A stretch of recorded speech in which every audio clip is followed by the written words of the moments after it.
I need this camera, but I refuse to buy it. So I decided to go to buy and flip cameras until I can afford this camera, starting with $40, just to know if I can do it. And I'm gonna start on a Kodak FC55. I love this camera, it's great, but it's not the same 2000s vibe that I'm looking for.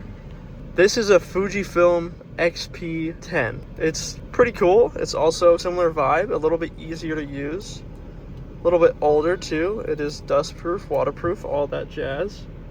And I think I can get good money out of it. It does kind of feel like cheating because I have 2 cameras already. To me, it makes sense though, because if I want to buy this, whatever I paid 75, I can get even 10 bucks out of it. And I bought this for 40 and I can get 50 bucks out of it. Only use the profit off of these 2 to buy the next one. I just got my first message about this one. Give me something to work with. Now, how I would respond to this message is you give a short answer, give as least amount of answers if they are not in your price range. If they're close to it, then you can create a conversation. The downside of Facebook is that someone can rate you even if they do not buy the product. But they have to send a certain amount of messages. I don't remember how many messages it is, but if I just say, no, lowest is blank. This is the Fujifilm. And this is the Kodak. They're both pretty dead. So I wanted something that gives me the old vintage look without getting film. I know it sounds pretty lazy. That is the end goal. I'll say that is the end goal, is to get film. But until then, I'm gonna flip my way up to this Sony. Anyways, better audio. I'm going to list this for sale now. Let's go. Okay, it's been 2 hours and I have gotten 3 messages. No one's asked me a price yet. I responded and they didn't respond, even though I responded the moment I got the message. And while we wait for that, here is a side-by-side comparison to just kind of show the 2 that I have now.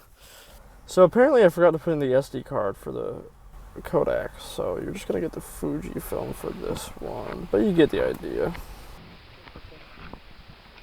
So I just sold the other camera for $80. I did not record it because it felt creepy.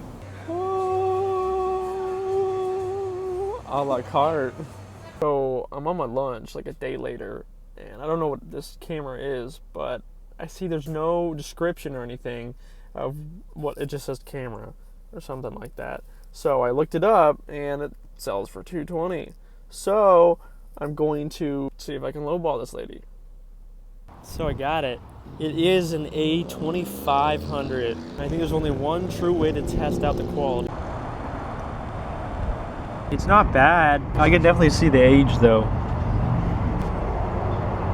Yeah, I can definitely see the age. That no one tells you about filming in public is that it's weird. With your phone, at least it feels like you're on FaceTime and you don't have to like interact with anyone. So since I've sold the Kodak and now I have the Fuji and the Canon, I'm pretty much just playing with profit. The Fuji, I'm not really confident will get much, so I'll probably just I really just want to give up on that one. This one I know is going to pull some money, so I listed it at a crazy price, and this is purely just profit. So whatever I make off of this, I can just spend on the next one. And honestly, I think I can buy that little camera with whatever I make off of this. And this was with me starting with $40. 2 hours after I posted that, I already had a message, and I was like, oh, this is great. Dude didn't even negotiate with me. He's just like, oh, discount it all. And I was like, yeah, whatever. After he sent that, then I had 3 more people hit me up that I had to, hold on, buddy.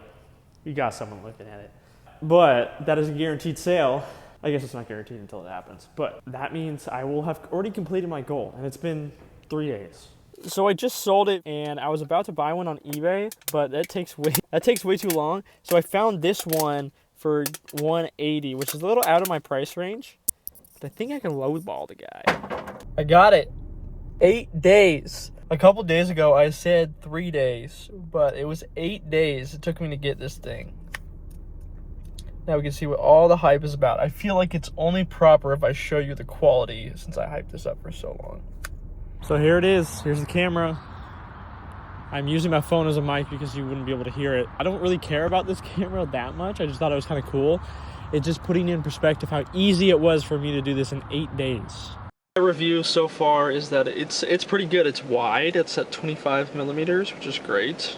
It's from 2010, so you expect it to be a little bit worse, but it's easy to hold, and that's one thing I like about it. Is the other camera I just had awkward filming in public. This one's not as awkward because it literally is the size of like my credit card, but if it was like a really thick credit card, I think it's pretty crazy. And the little slide cover is really nice too. I definitely don't think it's worth $160.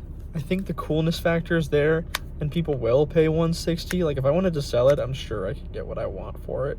And honestly, the cool factor makes me not want to sell this thing. I want to be able to take this on trips.